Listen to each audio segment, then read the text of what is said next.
আচ্ছা, ওকে, আমরা welcome again to this lecture. এক্সারে যাচ্ছি আমরা।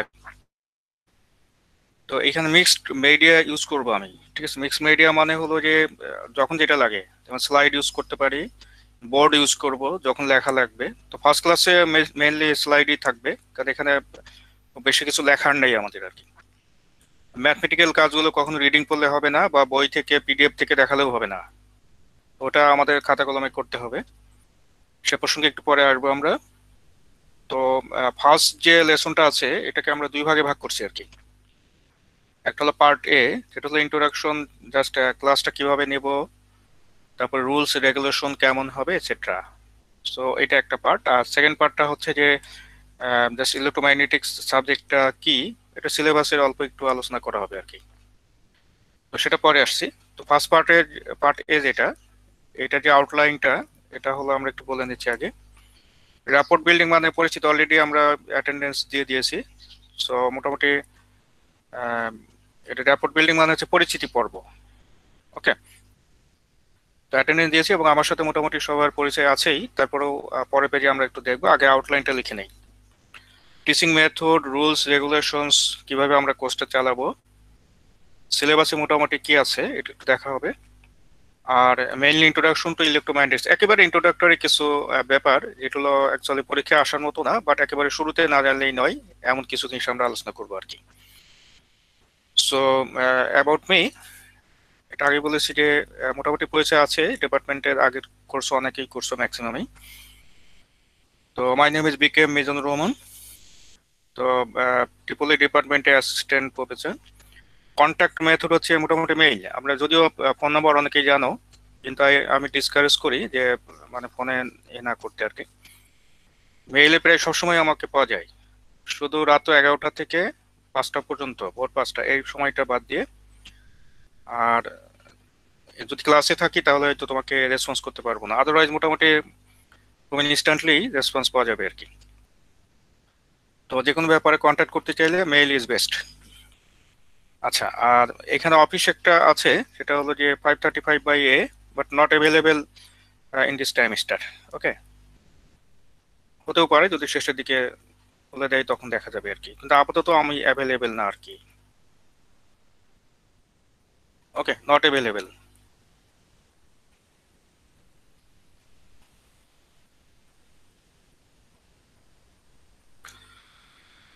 আচ্ছা, আর যে কোনো ব্যাপারে যোগাযোগ করতে হলে ইমেল, এটা বেস্ট। তো আমরা একটু কোর্সে আসি, যে কোর্সের মোটামুটি এটার টাইটেল কি বা এটসেট্রা এটসেট্রা, এগুলো এগুলো দেখবো আমরা। ইঞ্জিনিয়ারিং ইলেকট্রোম্যাগনেটিক্স, টাইটেলটা সম্পর্কে বিস্তারিত আলোচনাতে পরে আসছি। এটা হলো কোর্স করলো TEEE 303, আর এটা সেকশন এ, একটাই সেকশন। তো এটা একটা স্ট্রং প্রি রিকুইজিট আছে।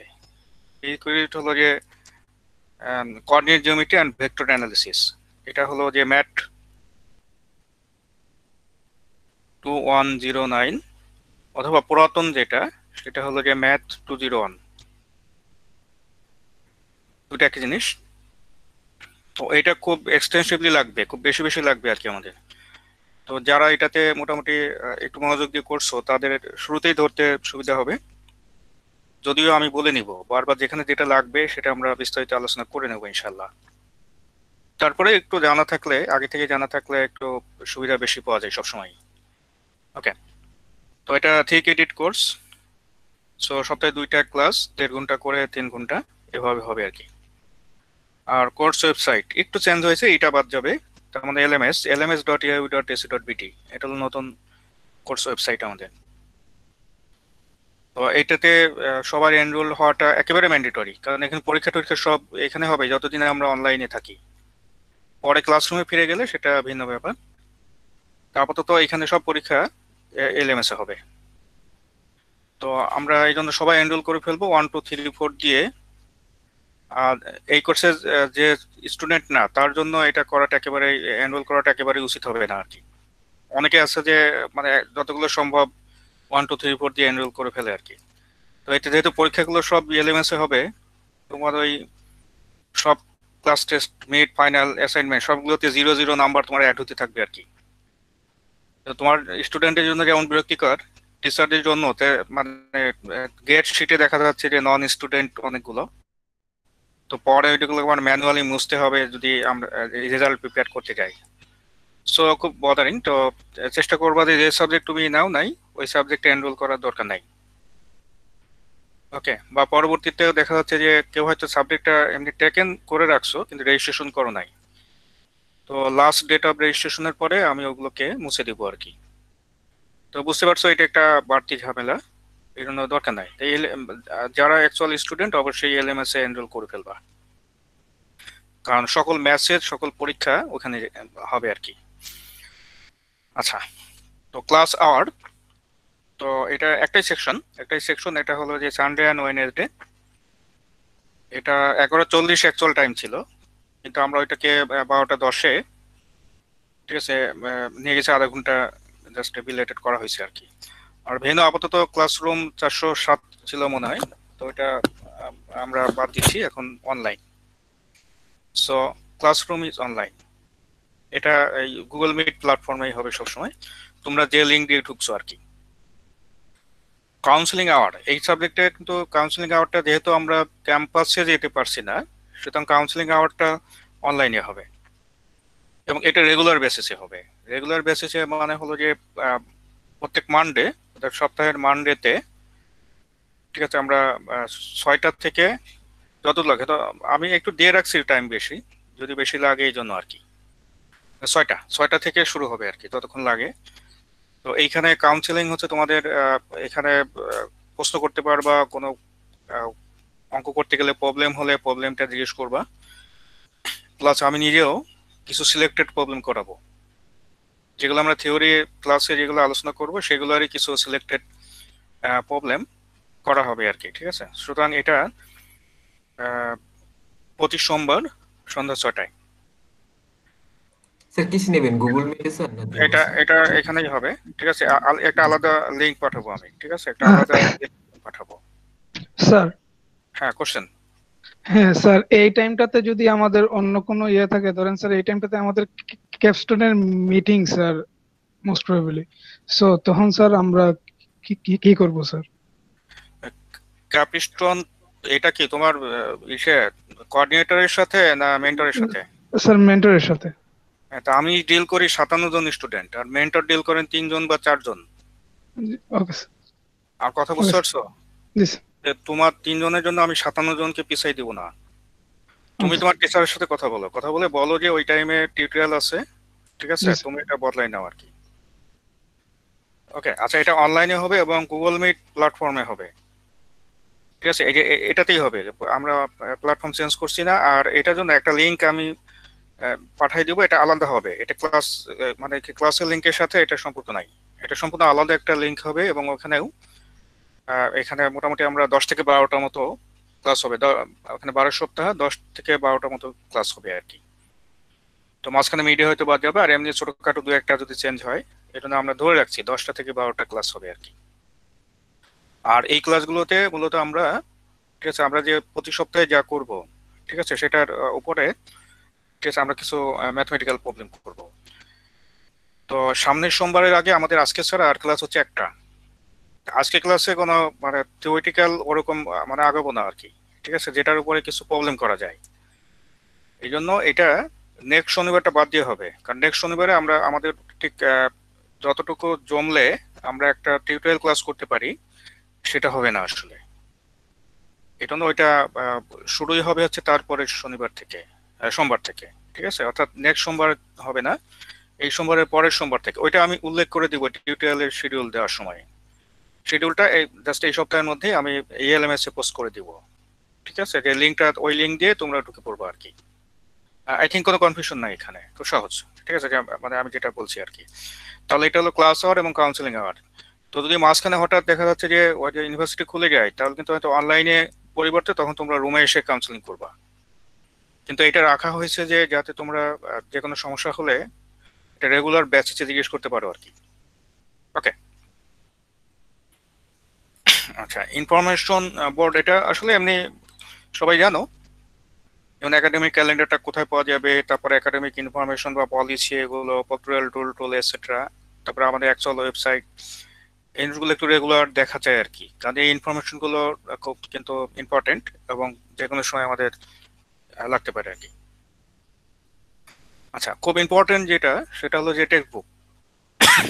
টেক্সট বুক হলো যে এখানে ফান্ডামেন্টালস অফ অ্যাপ্লাইড ইলেকট্রোম্যাগনেটিক্স, এটা হচ্ছে যে ফাওয়াস্টি উলাবি, তো খুবই ফ্রেন্ডলি, খুব সুন্দর একটা বই। ঠিক আছে, I like this book very much, কারণ হলো যে খুবই খুবই স্টুডেন্ট ফ্রেন্ডলি।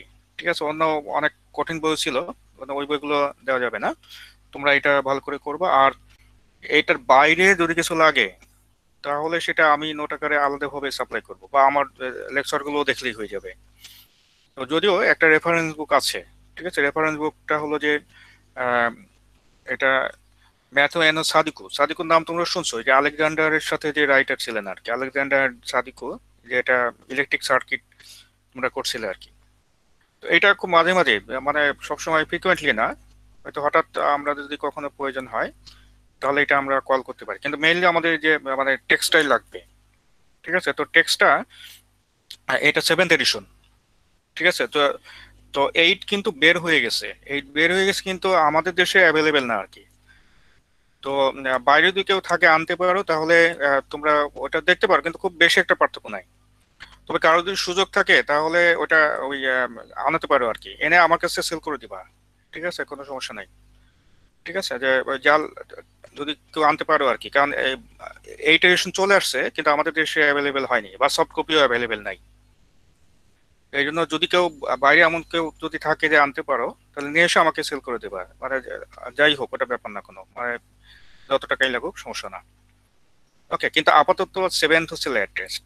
হ্যাঁ, আমাদের জন্য লেটেস্ট আর কি।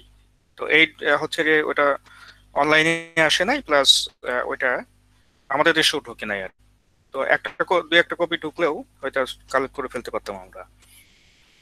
তো ফর দ্য ইনস্ট্যান্স আমরা 7th দেখবো আর কি। আচ্ছা, আর এখানে এই বইটার সফট কপি এবং এটার যে রেফারেন্স যেটা দেওয়া হয়েছে যে প্রিন্সিপালস অফ ইলেকট্রোম্যাগনেটিক্স 6th এডিশন, এই দুইটারই সফট কপি এটা আমি এএলএমএস অলরেডি দিয়ে দিছি আর কি। আর এটা হার্ড কপি তবে এসে পাবা, টেস্ট মার্কেটে পাবো, এটা তো ওই কপি করে মানে ফটোকপি বিক্রি করে হয়তো নীল খেতে প্রয়োজন নাই। আর এখানে যে সেকেন্ড যে বইটা যে প্রিন্সিপালস অফ ইলেকট্রোম্যাগনেটিক্স 6th এডিশন, এইটা অ্যাকচুয়ালি মূল কপিটা পাইনি আমি, এটা স্ক্যান আমি করছি, স্ক্যান আর কি। ঠিক আছে, তো ওই আমার করাটাই আমি ওখানে তোমাদেরকে আপলোড করে দিয়েছি আর কি ওখানে। ওকে, তো এটা হলো 6th এডিশনের বই। ওকে, খুব মাঝে মাঝে লাগবে, কিন্তু এই বইটাও ভালো বই, একসাথে দুইটা আসলে টেক্সট দেওয়া যায় না, এই জন্য আমরা উলাবিটটা টেক্সট রাখছি আর এটা হলো রেফারেন্স। তো আগ্রহী হলে এটাও খুলে দেখবো আর কি তোমরা। তবে আমি হচ্ছে যে মোটামুটি মিক্সড আকারে পড়াই আমি, এটা নির্দিষ্ট টেক্সটের মধ্যে তো সবসময় থাকা যাবে না আসলে, কারণ এখানে তো একটা নির্দিষ্ট টেক্সটে 100% ভালো এটা বলাটা ঠিক হবে না। দু একটা টপিক সেটার বইয়ের বাইরে থাকতে পারে আর কি, এবং আরো অনেক বই আছে সেগুলোর মধ্য থেকেও কিছু কিছু জিনিস নেওয়া আছে। তো যাক, এটা এক্সপিরিয়েন্স থেকে অনেক কিছু ওখানে বলা আছে। এক্সপ্লেইন করার সময় দেখা যায় যে আমরা সরাসরি বইয়ের মধ্যে থাকলে সবকিছু এক্সপ্লেইন করা সহজ হয় না, কিন্তু আপাতত আমরা এটাকে টেক্সট হিসাবে এবং রেফারেন্স হিসাবে দিয়ে রাখছি আর কি। ওকে, বাট এর বাইরে বহুবার আমরা যাব আশা করি। আর এখানে একটু নোটেশনের ব্যাপারটা বলে রাখি, যে নোটেশন হলো যে সিম্বল গুলা কিন্তু এক এক বই এক এক রকম। হ্যাঁ, তো এই জন্য তোমরা যদি মনে করো যে ওই টেক্সট যেটা দেওয়া আছে এটার বাইরের কোনো বই খুলো, তাই দেখবা যে নতুন সিম্বল দেখতে পাচ্ছ আর কি, জিনিসটা একই কিন্তু সিম্বল গুলো আলাদা আর কি। তো সিম্বল আলাদা হওয়ার কারণে তোমাদের হয়তো ধরতে কষ্ট হবে। তো এই জন্য টেক্সটের বাইরে অতটা যাওয়ার দরকার নাই। আমি যদি নিজে টেক্সটের বাইরে কিছু ইউজ করি তাহলে সিম্বল গুলো টেক্সটের মতো চেঞ্জ করে দিব আমি। সুতরাং সিম্বল অলওয়েজ টেক্সটের মতো হবে, এটা টেক্সটটা দেখলেই হবে, প্লাস আমি যেটা বলছি এগুলো ঠিক মতো মানে যদি কেউ অ্যাপ্লাই করতে পারে এনাফ। ঠিক আছে, এর বাইরে অত কিছু লাগবে না আমাদের। তাহলে এটা টেক্সট বুক, রেফারেন্স বুক, সফট কপি দেওয়া আছে, কোনো দরকার নেই এটা কেনার, সরাসরি সফট কপি থেকে পড়বা। ঠিক আছে, আর অনেকে দিকে মনে করো যে কেউ সংগ্রহে রাখতে চাও, সেটা ভিন্ন ব্যাপার। ওকে, তো আমরা কিছু মানে ডুজ এন্ড ডন্টস, কিছু নিয়ম কানুন, এগুলো একটু করি, আলোচনা করি আর কি। তো মূলত অনলাইনের জন্য কিছু রুল চেঞ্জ হয়েছে, যে রুলগুলো হয়তো তুমি জেনারেলি ক্লাস, যখন আমরা ক্লাসরুমে ক্লাস করি তখন হয়তো প্রযোজ্য হতো না আর কি। ওকে, নাম্বার ওয়ান হলো যে keep your own materials, pen, paper etcetera, এগুলোর সাথে নিয়েই বলবো একসাথে, যে পরবর্তীতে যেটা নোট টোট যদি করতে হয় পরবর্তীতে তুমি এটা আহ, বারবার এটার জন্য যাতে উঠতে না হয় আর কি। পেন, পেপার, ক্যালকুলেটর যদি লাগে ক্যালকুলেটর, এগুলোর সাথে নিয়ে বসলে বেটার আর কি সবসময়। নেক্সট হচ্ছে যে তোমার এখানে অবশ্যই অডিও এবং ভিডিও অফ করে পড়বা আর কি। ঠিক আছে, যদি অনলাইনে যখন ক্লাস করবা তখন অডিও, তুমি যদি কোনো কোশ্চেন করতে চাও অথবা টিচার যদি কোশ্চেন করেন তোমাকে আনসার করতে হয়, তখন তুমি এটাকে অডিওটাকে অন করে নিয়ে তারপরে আনসার করবা বা কথা বলবা আর কি। তো এই জন্য ভিডিওটা আসলে কখনোই লাগবে না। তো ইন কেস যদি একেবারে আইডেন্টি ক্রাইসিস হয় যে তোমার মানে চিনতেই হবে আমাকে, তো সেক্ষেত্রে হয়তো অন করা লাগবে, দরকার নাই, ওটা প্রয়োজন হবে না আসলে। কারণ আমরা তো আসলে ওই স্ক্রিনিং করে নিছি আর কি, যে অ্যাকচুয়াল ইমেল ছাড়া ঢুকতেই পারবা না এখানে, এবং ইমেল গুলো ওইভাবে সেট করা আর কি। এই জন্য কেউ পারমিশন চাইলে মানে যে আসলে আমাদের কোর্সের বাইরে সে যদি ঢুকতে চায় তাহলে পারমিশন চাবে আর কি। তো এখানে প্রেজেন্টেশন যখন আমি দিব তখন কিন্তু আবার একটু কনসেন্ট্রেশন দরকার। তো আবার এখান থেকে বের হয়ে তোমাকে আবার পারমিশন দিব, এটা সবসময় হবে না। ঠিক আছে, এই জন্য তোমরা অবশ্যই সব আগে থেকে ঠিক করে রাখবা।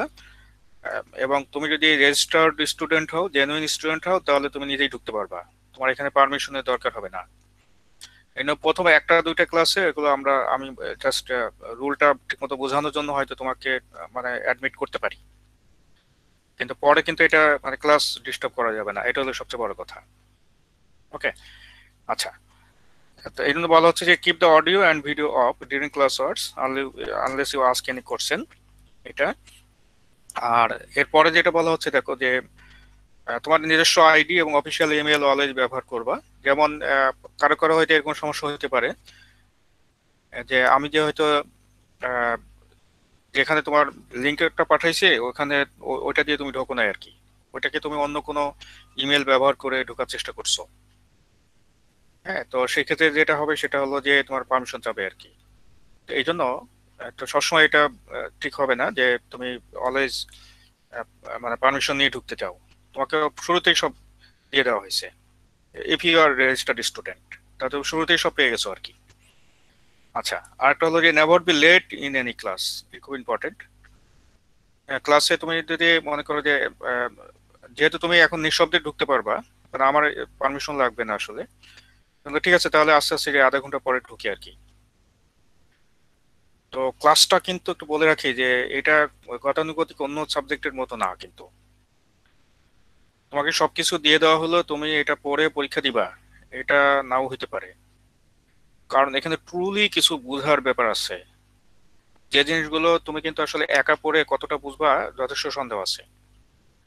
হ্যাঁ, যে তুমি একটা বইপত্র দিয়ে দিলাম, তুমি সরাসরি সেটা পড়ে এসে পরীক্ষা দিয়ে দিলে, এটা অনেক ক্ষেত্রে সম্ভব হবে না। তোমার কিন্তু কথাগুলো শুনতে হবে, আমি যেগুলো বলবো এগুলো বুঝতে হবে, কোশ্চেন করতে হবে। ওকে, যে কোশ্চেন করতে পারে সে কখনো পথ হারাবে না, সুতরাং তুমি কোশ্চেন করবা। ওকে, যে কোনো জিনিস না বুঝলে জিজ্ঞেস করবা আর কি। এবং কোনো রং কোশ্চেন নাই, যে কোশ্চেন যেমনই হোক কোশ্চেন করা যাবে, কোনো সমস্যা নেই। ওকে, আর এটা মাঝখানে যদি কখনো তুমি পারমিশন চাও তাহলে তো পারমিশন গ্যারান্টেড নাও হইতে পারে। এই জন্য বলা হচ্ছে যে লেট করবা না, এবং জাস্ট সে অ্যাটেন্ডেন্স দেওয়ার আগেই ঢুকে পড়বা। আর অ্যাটেন্ডেন্স যদি কেউ মিস করে, কিন্তু আমার স্টুডেন্ট অনেক বেশি, তো এই 60 জন মতো মনে হয় হয়ে যাবে আর কি। 57 অলরেডি হয়ে গেছে, আরো 2-3 জন আছে যারা রেজিস্ট্রেশন করে নাই কিন্তু কোর্সটা করতে চায়। এই জন্য যদি কেউ অ্যাটেন্ডেন্স দেওয়ার সময় মিস করো, তাহলে এখানে মানে গত টাইমিস্টারের চ্যাটে উইন্ডোতে লেখার একটা অপশন ছিল, কিন্তু এখন যেটা হয় চ্যাট উইন্ডোটা সেভ হয় না। হ্যাঁ, তো সুতরাং আমি ক্লাস থেকে বের হয়ে গেলে আর ওই উইন্ডোটা দেখতে পারি না, সেক্ষেত্রে মেইল করতে হবে তোমাদের। মেইল করলে আমি মেইল থেকে দেখে অ্যাটেন্ডেন্সটা দিয়ে দিব। স্যার ক্লাস শেষে মেল করে দিব স্যার। হ্যাঁ, তুমি সাথে সাথেও মেইল করে রাখতে পারো, আমি জি স্যার। যখনই করো আমি ক্লাসের শেষে দেখবো আর কি। জি ঠিক স্যার। আছে, ক্লাসের শেষে দেখে ওইটা অ্যাটেন্ডেন্সটা দিয়ে দিব আর কি।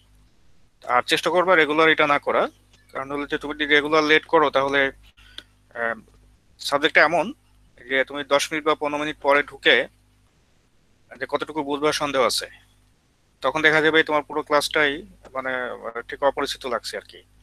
আর তুমি যদি পর পর শুনে যাও, ঠিক আছে, তাহলে দেখবে যে এটা মানে অতটা কঠিন না আসলে।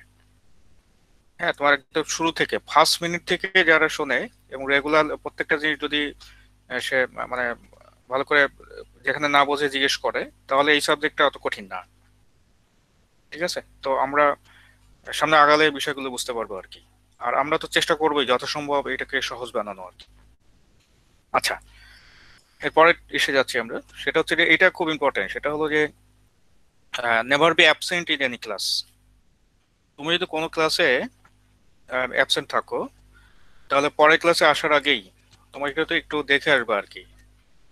তো না দেখলে যেটা হবে সেটা হচ্ছে যে ইট মে বি যে আগের ক্লাসটা তোমার কিন্তু পরের ক্লাসের জন্য প্রিরিকুইজিট। সুতরাং তুমি যদি আগের ক্লাসটা ঠিকমতো না করো, তাহলে হয়তো হতে পারে যে পরের ক্লাসটা ধরতে পারছো না। ওকে, এটা খুব কষ্ট হবে কিন্তু। তো পরের ক্লাসটা তুমি মনে এটা তোমার একটা ফ্রাস্ট্রেশন চলে আসবে যে আমি তো এখন কিছু বুঝতেছি না, কারণ আগের ক্লাস প্রিরিকুইজিটেড ক্লাসটা করিনি। তো এই জন্য এটা রেগুলার বেসিসেই তো ক্লাস শেষ হয়ে গেলে এটা যেদিন যেদিন যে ক্লাস হবে ওই দিন সন্ধ্যার মধ্যে সবগুলা ওই ভিডিওগুলা কিন্তু এটার সাথে সাথে আপলোড করে দেওয়া হবে। হ্যাঁ, সাধারণত 10 মিনিটের মধ্যেই আপলোড করার কথা আর কি আমি করি সাধারণত। কিন্তু যদি এমন হয় যে এমন কোনো দিন এমন হতে পারে যে এটা এডিট করার দরকার আছে, ঠিক আছে, হয়তো আমি মাঝখানে কোনো একটা হয়তো দেখা যাচ্ছে যে 5 মিনিট কেটে দিব আর কি। হতে পারে যদি এমন কিছু করতে হয় তাহলে আপলোড করতে দেরি হবে। আদারওয়াইজ এটা 10 মিনিটের মধ্যে যদি হুবহু দেই তাহলে 10 মিনিট ম্যাক্সিমাম। 10 মিনিট 10-15 মিনিটের মধ্যেই তোমরা এটা ওই যে ড্রাইভের লিঙ্ক দেওয়া আছে ওই ড্রাইভে পেয়ে যাবা তোমরা। ঠিক আছে, কিন্তু যদি এটা এডিট করার দরকার হয়, কোনো অংশ কাটছাট করার দরকার হয়, তাহলে এডিট করার দরকার হলে একটু সময় লাগবে। তো সেক্ষেত্রে তোমরা হয়তো ওই সন্ধ্যার মধ্যে পাবা আর কি। ঠিক আছে, সব একদম সাথে সাথে পাবো না।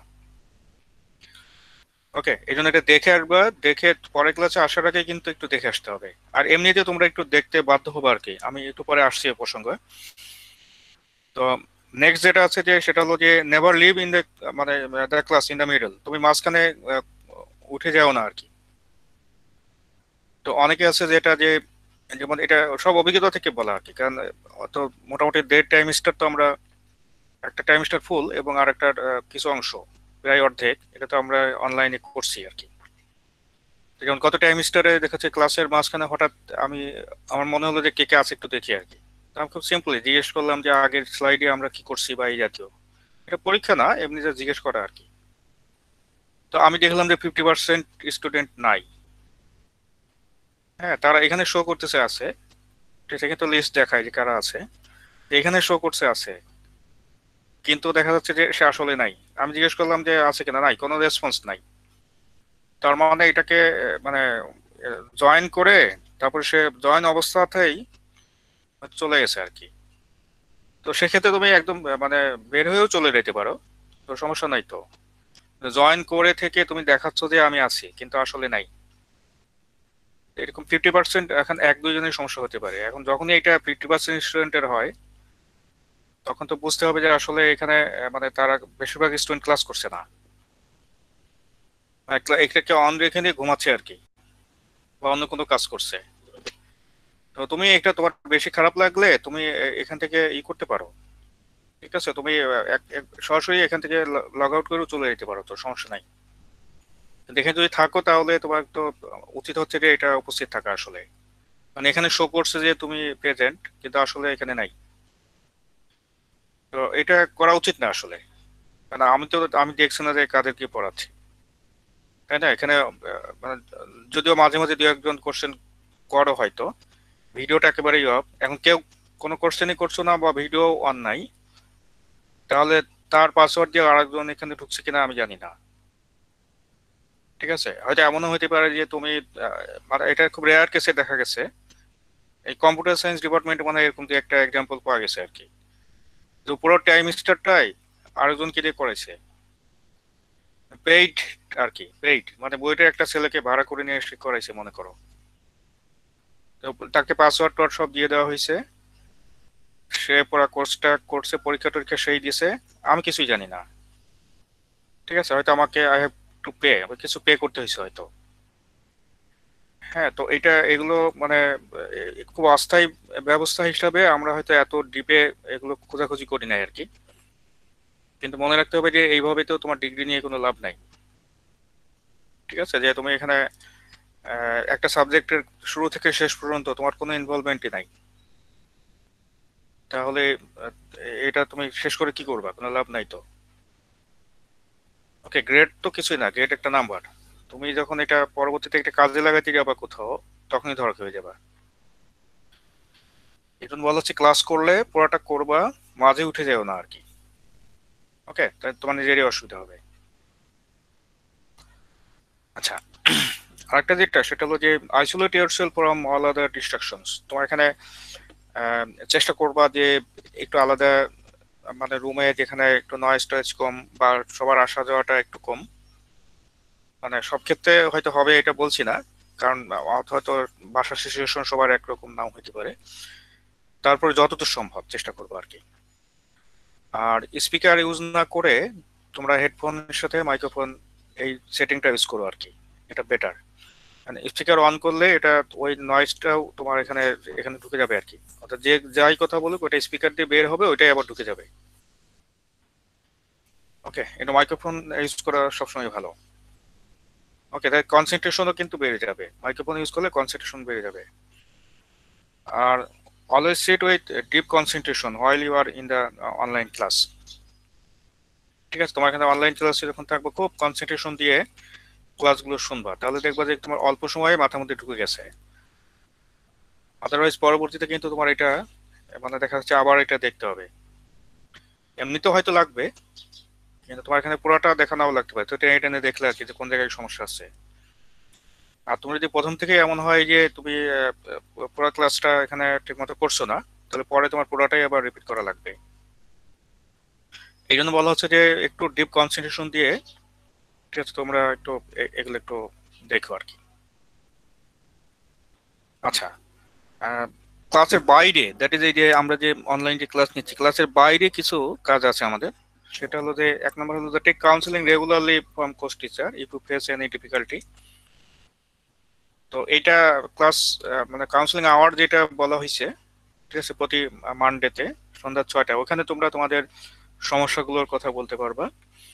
প্লাস প্রবলেম যেগুলো আমি করাবো ওইগুলোও কিন্তু, বা কোথাও বুঝতে অসুবিধা হলে জিজ্ঞেস করবো আর কি। আচ্ছা, সেকেন্ড হচ্ছে যে ক্লাসের বাইরে যখন থাকবা চেষ্টা করবো যে অলওয়েজ নোটিশ বোর্ড এবং ইএলএমএস রেগুলারলি চেক করা, কোনো নোটিশ আছে কিনা, কোনো অতিরিক্ত ম্যাটেরিয়াল দেওয়া আছে কিনা। ঠিক আছে, এগুলো নির্দিষ্ট টাইমে তোমরা কালেক্ট করে ফেলবা আর কি। হ্যাঁ, তা না হলে হয়তো দেখা যাচ্ছে যে তুমি কোনো একটা স্পেশাল কোনো কিছু মিস করে ফেললে, এমন হতে পারে আর কি। তো যাতে না হয় এই জন্য আমরা এটা চেষ্টা করবো আর কি। আচ্ছা, এখানে তার যেটা বলা হচ্ছে যে make small study groups for study. ঠিক আছে, এটা রিডিউস ফর স্টাডি টাইম। এখানে কিন্তু এখন যে সিচুয়েশন, তাতে তোমরা অনলাইনে স্টাডি গ্রুপ তৈরি করতে পারো আর কি। তো 3 জন 4 জন মিলে আহ, যে কোনো স্টাডি গ্রুপ তৈরি করো, কিন্তু একটা জিনিস খেয়াল রাখবে আর কি। ঠিক আছে, সেটা হলো যে ডু নট মিস ইউজ। ঠিক আছে, do not miss use study group in exam.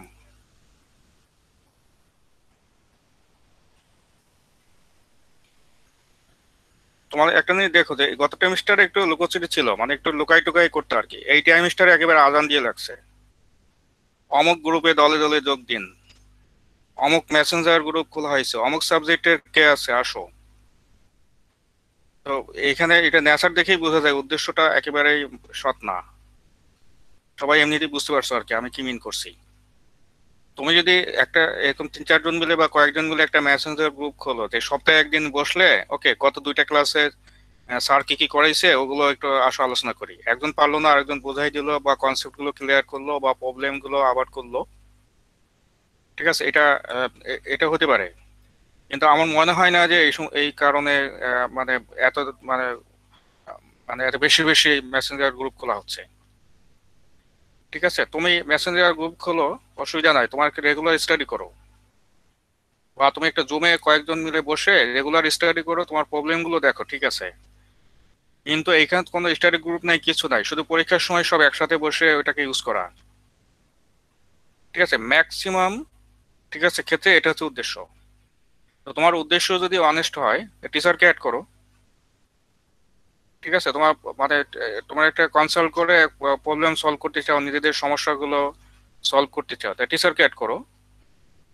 ঠিক আছে, তাহলে টিচারও তোমাদের সাথে থাকলো, যে তোমার এখানে কোনো সমস্যা হলে টিচার সাথে সাথে ওখানে বসে সলভ করে দিল।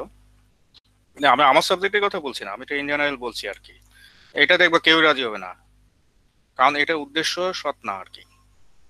এই জন্য আমি বলছি যে তোমরা ছোট ছোট স্টাডি গ্রুপ করো, বা বড় হইতে পারে, সমস্যা নাই, কিন্তু মনে রাখতে হবে যে এটা হচ্ছে তোমার স্টাডি পারপোজে ব্যবহার করবা।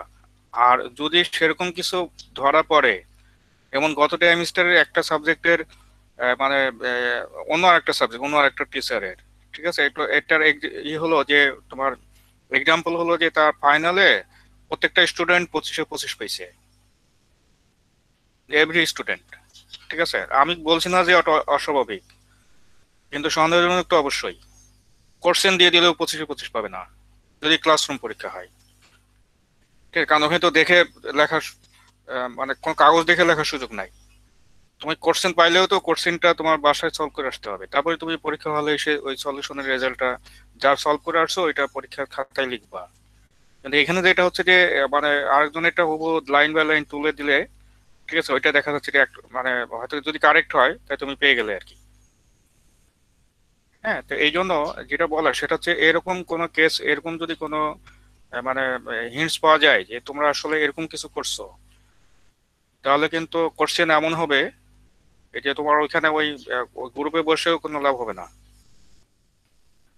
গত সেমিস্টারের ফাইনালের কোশ্চেনটা ওরকম করছিলাম আমি, কারণ ওইটা কিন্তু আসলে আমার উদ্দেশ্য ছিল না ওইটা করা, কারণ আমি সবসময় সহজ সরল কোশ্চেন এই সাবজেক্টে বিশেষ করে করতে পছন্দ করি আর কি। ফাইনালে ওটা দেওয়া যায় নাই তার কারণ হচ্ছে মিড পর্যন্ত বা মিডের পরে অন্য ক্লাস টেস্ট বা অ্যাসাইনমেন্টে দেদারসে কপি করছে স্টুডেন্টরা। হ্যাঁ, তা এরকম যদি কপি পাওয়া যায় তাহলে কোশ্চেন কঠিন হয়ে যাবে। আদারওয়াইজ কোশ্চেন হবে একদম ইজি, একদম ইজি হবে, শুধু হয়তো যা করাবো ওইগুলাই আসবে, ডাটা টাটা চেঞ্জ থাকবে, কিছু অল্প কিছু ডাটা চেঞ্জ থাকবে, একদম পুরো অঙ্কের ভাষাটাই চেঞ্জ। কঠিন ছিল না কিন্তু কোশ্চেন, কিন্তু যেহেতু মানে একদম সরাসরি লাইন বাই লাইন কোনো ওয়ার্কবুক বা কোনো বই থেকে আসে নাই, এই জন্য বেশ কিছু স্টুডেন্ট ধরা খাইছে আর কি। তো এইটা আমাদের স্টুডেন্টদের নেচারের উপরে কিন্তু অনেক সময় ডিপেন্ড করে। স্টুডেন্টরা যেহেতু মানে দেদারসে কপি করছে, এই জন্য কোশ্চেন কঠিন হয়ে গেছে, কপি করলেও যাতে লাভ না হয়, এরকম কিছু এই সাবজেক্টে করা খুবই সম্ভব। ঠিক আছে, আবার কিছু কিছু টেকনিক তো আছে যেটা আমরা সবাই জানি, এখন তো সব ওপেন হয়ে গেছে। কোশ্চেনটাকে কপি করে এটা গুগলে বসাই দিলে কিন্তু এক্স্যাক্টলি ওই কোশ্চেনটার আনসার চলে আসে, অথবা ওইটা কাছাকাছি আনসার চলে আসে আর কি। তো এমন হয়তো হতে পারে যে তুমি সার্চ দিয়েও লাভ হবে না, একদম পুরো সার্কিট কার্কিট একদম ঘোরায় টোরায় বদলাই দেওয়া হবে, হতে পারে আর কি। তো সাধারণত আমরা এটা করতে চাই না, যে একেবারে কোথাও কোনো রেফারেন্স পাবা না, এটা আমরা করতে চাই না। কিন্তু কিন্তু দেখা যাচ্ছে যে স্টুডেন্টরা যদি মানে এরকম খুব গণহারে কপি করে, তাহলে হয়তো অনেক সময় আমরা এটা করতে বাধ্য হই। তো এই সাবজেক্টে এটা মানে এটা চেষ্টা করবা না আর কি। তুমি এটা গ্রুপে থাকো কোনো অসুবিধা নেই, তোমাদের এটা সৎ কাজে লাগাও। ঠিক আছে, তোমরা এখানে সলভ করো, একজনের আরেকজনকে হেল্প করো, একটা কোশ্চেন না বুঝলে করে দাও, কোনো অসুবিধা নেই, কিন্তু এই কাজটা পরীক্ষার সময় করা যাবে না। ঠিক আছে, কারণ পরীক্ষার সময় এটা কিন্তু আসলে তোমার পরীক্ষা। আর এই গ্রুপ অফ স্টুডেন্টস আছে যারা এমনিতে কিন্তু খুব ভালো স্টুডেন্ট, তারা এমনিই 4 পায়। হ্যাঁ, ঠিক আছে, এমনিই 4 পাবে তারা। এখন দেখা যাচ্ছে যে তুমি হয়তো অন্যকে হেল্প করতে যেয়ে মানে কপির দোষে দুষ্ট হয়ে গেলে আর কি, তাতে কি হবে সেটা হচ্ছে যে ক্ষতিটা সবচেয়ে তোমার বেশি হবে। যে এমনিতেই ফেল করতো, কপি করার কারণে ফেল করছে, তার কিছু যায় আসে না, কিন্তু তোমার পর পর কথা ছিল তুমি ফেল করে গেলে, কারণ তোমার খাতার উপরে কপি লেখা। তো সেক্ষেত্রে কিন্তু তোমার এটা এটা কোনো কিছু দিয়েই তুমি কিন্তু এটা মানে পোষাইতে পারবে না পরে। তো তোমার, কারণ তুমি তো এমনি নর্মালি ক্লাসরুমে পরীক্ষা দিলেই 4 পাইতে, কিন্তু তুমি করছো কি অন্য আরেকজনকে হেল্প করতে যে তোমার নিজের ক্ষতি করছো আর কি। তো এরকম বেশ কিছু স্টুডেন্ট হয়তো অতীতেও করছে আর কি,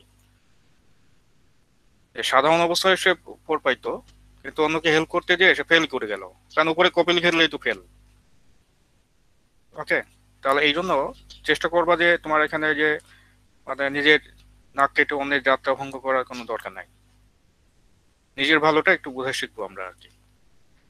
আর এমনিতে যদি তুমি একদম অনেস্ট থাকো, কোথাও কোনো কপি নাই বা যে কোনো মানে একদম অনেস্টলি করছো, কিন্তু ফাইনাল রেজাল্টের সময় হয়তো কিছু মার্ক তোমার দরকার, তো আমরা চেষ্টা করি ওইটা মেকআপ করে দেওয়া আর কি।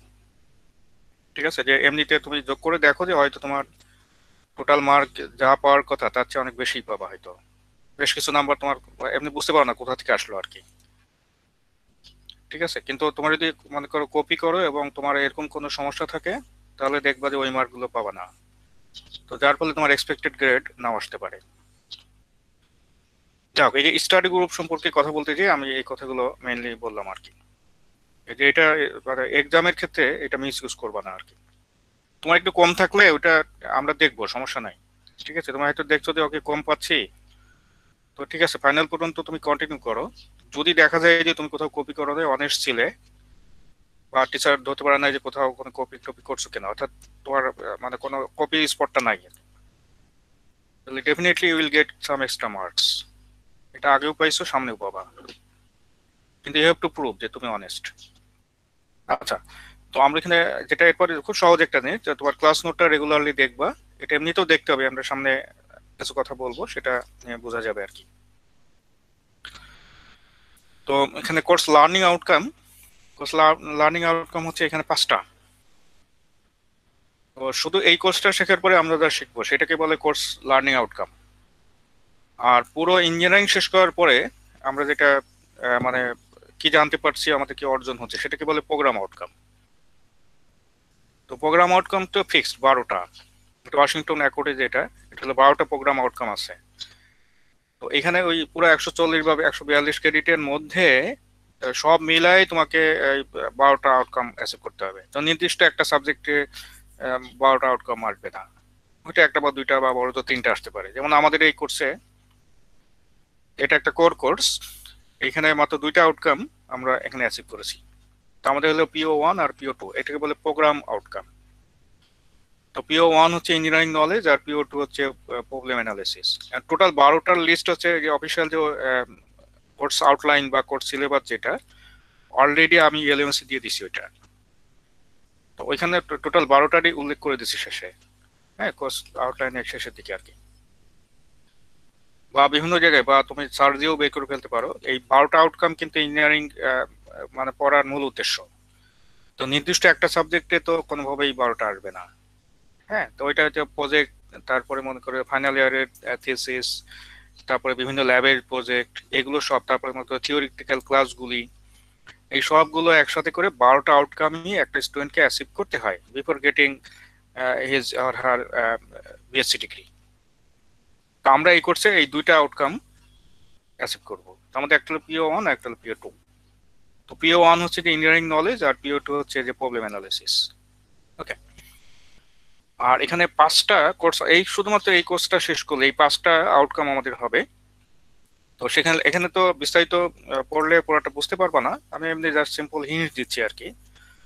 যেখানে আমরা ইলেকট্রোস্ট্যাটিক্স সম্পর্কে জানবো, ঠিক আছে, ম্যাগনেটোস্ট্যাটিক্স সম্পর্কে জানবো, ম্যাক্সওয়েলস ইকুয়েশন সেট বলে একটা টার্ম আছে, যেটা সলভ কিভাবে করতে হয় এটা আমরা শিখবো, প্লেন ওয়েভ প্রপাগেশন, এবং এটার কিছু অ্যানালিসিস আছে। আরেকটা হলো যে ওয়েভ রিফ্লেকশন অ্যান্ড ট্রান্সমিশন, এটা নিয়ে একটা কিছু একটা টপিক বা চ্যাপ্টার আছে আর কি। তো এই মোটামুটি এই 5টা হলো আমাদের মানে লার্নিং আউটকাম। তো এটা ডিপে এখন ঢুকে যাচ্ছে না, আমি এমনি উল্লেখ করলাম আর কি। এটা প্রত্যেকটা যখন যেটা আমরা পড়বো তখন বিস্তারিত আলোচনা করব। ওকে, আই থিঙ্ক পরপর যদি কোর্সটা ঠিকমতো প্রতি ক্লাসে নির্দিষ্ট সময়ে তোমরা উপস্থিত থাকো এবং পুরোটা শেষ করো, তাহলে এটা সহজ। ঠিক আছে, এবং আমার অভিজ্ঞতা বলে যে অন্য সাবজেক্টের চেয়ে এই সাবজেক্টে কিন্তু স্টুডেন্টের পারফরমেন্স ভালো। এটা এই কারণে এর শুরু থেকে সতর্ক থাকে, কারণ এটা একটা নর্মালি একটা আছে, ঠিক আছে, একটা সবাই এটা এমনিতে ধারণাই করে নিয়েছে যে ইউনিভার্সিটির পুরো ইউনিভার্সিটির যত কোর্স আছে, যদি কয়েকটা কঠিন কোর্সের নাম বলা হয় তাহলে তার মধ্যে এটা একটা। তবে আমার অভিজ্ঞতা বলে যে অন্য অনেক সাবজেক্টের চেয়েও এইটাতে কিন্তু স্টুডেন্টের পারফরমেন্স ভালো দেখছি আমি। এটার কারণ যেটা বললাম যে এটা শুরু থেকে সতর্ক থাকে যে ওকে কঠিন সাবজেক্ট, তাহলে একটু সময় বা বেশি দিতে হবে আর কি, বা কোশ্চেন করার সময় আমরা অত কঠিনে যাই না আর কি, সাধারণত যাই না। ঠিক আছে, যে মানে কোশ্চেন গুলো অত একটু লিবারাল বা সহজ করার চেষ্টা করা হয়। তো মনে রাখবো যে ক্লাসরুমে পরীক্ষা দেওয়ার চাইতে অনলাইনে পরীক্ষা দেওয়ার সময় একটু সেন্সটা বেশি হইতে পারে। কারণ ক্লাসরুমে পরীক্ষা দেওয়ার সময় অনেক সময় দেখা যায় যে বই থেকে হুবহু তুলে দেওয়া হয়, কিন্তু এখানে হুবহু দিলে তো একদম তোমার এখানে সলিউশন ম্যানুয়াল থেকে হুবহু লিখে দিবা। তো এটা আমার উদ্দেশ্য না। ঠিক আছে, যে তুমি একদম সবাই 25-এ 25 পাবা কিছু না জেনেই, তোমাকে তো অবশ্যই কিছু জানতে হবে আর কি। ওকে, এবং আমি যেগুলো বলছি অ্যাটলিস্ট এতটুকু জানতে হবে। এটা তোমার 100% জানার জন্য তো তোমাকে অবশ্যই প্রচুর সময় দিতে হবে। তো আমি যেটা বলছি এটার 100% বা তার কাছাকাছি জানলেই হবে। ওকে, তো এইটা তোমার যদি মনে করে যে মূল জিনিসটা আয়ত্ত করতে যাও তাহলে বহুদিন সময় লাগে। কারণ আমি তো মোটামুটি এখানে 12 ইয়ার্স মনে করে এটা পড়াচ্ছি আর কি। তো এরই মধ্যে প্রায় মনে করো যে 48 বার মতো মনে হয় এটা নেওয়া হয়ে গেছে। হ্যাঁ, প্রতিটা সেমিস্টারে আমি নেই আর কি, মনে করো প্রায়। তো এই জন্য এরপরেও প্রতিদিনই কিন্তু প্রতিবারই কিন্তু নতুন নতুন কিছু ইনফরমেশন আসে। আর এমন না যে তোমার এখানে 12 বছর আগে যা পড়াইছি হুবহু এই জিনিসটা এখনো পড়াতে হবে, তা না। এটার কারণ আছে, কারণটা হলো যে মানে ওয়ার্ল্ড ইজ চেঞ্জিং র্যাপিডলি। তো আমার আজকে ক্লাস থেকে কালকে ক্লাসের মধ্যে যদি নতুন কোনো কিছু ইন্টারনেটে চলে আসে বা নতুন কোনো বইয়ে নতুন কোনো কনসেপ্ট আসে, ডেফিনেটলি আই উইল অ্যাড। দেখতে চেঞ্জ হয়ে গেছে, ঠিক আছে, মানে চেঞ্জ হয়ে ওটা নতুনটা কিন্তু ইনক্লুড হয়ে যাবে। মানে আমার উদ্দেশ্য হচ্ছে যে আপ টু ডেট রাখা। তোমার ওই 10-12 বছরের জিনিসটা হুবহু এখানে এনে দেওয়া এটা কখনোই হবে না। অবশ্যই প্রতিবার কিছু না কিছু চেঞ্জ হয়, মেজর চেঞ্জ নাও হইতে পারে, কারণ আমাদের তো সিলেবাসে একটা রিটেন টপিক আছে, সুতরাং এখানে হয়তো মেজর চেঞ্জ হবে না, কিন্তু চেঞ্জ কিছু না কিছু হয়। এই জন্য এটা মোটামুটি আগের টাইম স্টার গুলাতে যা আমরা করছি হয়তো এটা গাইডলাইন হতে পারে, কিন্তু হুবহু হবে না অবশ্যই, কিছুটা চেঞ্জ সব জায়গায় থাকবে আর কি। তো এটাকে আমরা বলছি যে কোর্স লার্নিং আউটকাম এবং তার করসপন্ডিং যে প্রোগ্রাম আউটকাম সেটা নিয়ে কথা বললাম। আচ্ছা, টপিক আউটলাইন হচ্ছে যে আমরা এখানে কি কি পড়বো। এখানে এই পাঁচটা আসলে 5টা চ্যাপ্টারের নাম। ঠিক আছে, 5টা চ্যাপ্টারের নাম আর কি। তো আমরা যদি প্রথম চ্যাপ্টারটা দেখি, এটা হলো যে vector analysis and vector calculus. এটা মূলত এটা হলো রেভিশন। এটা রেভিশন মানে হলো এটা তোমার ম্যাথ থেকে আসবে। এটা রেভিশন, ওকে, ফ্রম, এটা হলো ম্যাথ 2109। তো সবাই এটা কিন্তু করে আসছো বলে এটা নিতে পারছো, কারণ এটা হয়তো তোমরা অবশ্যই শেষ করছো সবাই আর কি। এমন কেউই নাই যে এটা শেষ না করে ইলেকট্রোম্যাগনেটিক্স নিতে পারছো। আচ্ছা, এইখান থেকে এই কোর্সে কোনো কোশ্চেন থাকবে না। হ্যাঁ, কিন্তু কারণ কিন্তু আউটকামের কোর্স আউটকামের মধ্যে কিন্তু ওই তোমার ভেক্টর অ্যানালিসিস ভেক্টর ক্যালকুলাস নাই। কিন্তু এটা জানা না থাকলে বাকি চ্যাপ্টারগুলো একটাও করতে পারবে না, কারণ সবগুলো চ্যাপ্টারেই এটা ভেক্টর অ্যানালিসিস এবং ভেক্টর ক্যালকুলাসের ফর্মুলাগুলো এবং এটার বেসিক গুলো লাগবে। এই জন্য আমরা করবো কি, রিভিশনের মতো করে প্রথম 3-4টা ক্লাস, ঠিক আছে, আমরা এটা ভেক্টর অ্যানালিসিস এবং ভেক্টর ক্যালকুলাস থেকে নিয়ে নেব। এটা আসলে রিভিশন। ঠিক আছে, যে আমরা মানে এই যে ম্যাথ 2109 থেকে এটা একবার পড়ছি, তো ওই জিনিসটা আবার একটু, যেহেতু উনি ম্যাথের টিচার করেছেন হয়তো, তো এখন যেহেতু এটা একটু মানে অ্যাপ্লিকেশন ওরিয়েন্টেড হবে এখন ইউজটা, এই জন্য গতানুগতিক যে ম্যাথে যা করছো ওটা তো ফর্মুলা হিসাবে আসবে, কিন্তু ওটা কিভাবে ইউজ করতে হয় ওইটা কিন্তু ভালো মতো শিখতে হবে আমাদের। এই জন্য পুরা ম্যাথ না, যে অংশটা আমার এই সাবজেক্টে লাগবে ওই অংশটা আমি একটু রিপিট করব প্রথম 3-4টে ক্লাস। সেজন্য বলা হচ্ছে এটা রিভিশন ফ্রম ম্যাথ 2109 অথবা ম্যাথ 201। আর বাকি 4টা হচ্ছে আমাদের সিলেবাস। ঠিক আছে, যে এই 4টা, ঠিক আছে, এইটা হচ্ছে অ্যাকচুয়াল সিলেবাস। আর উপরটা থেকে কোনো কোশ্চেন থাকবে না, কিন্তু ওইটা না পড়লে পারা যাবে না, এই জন্য ওইটা পড়তে হবে। তো এইটা হলো সিলেবাস।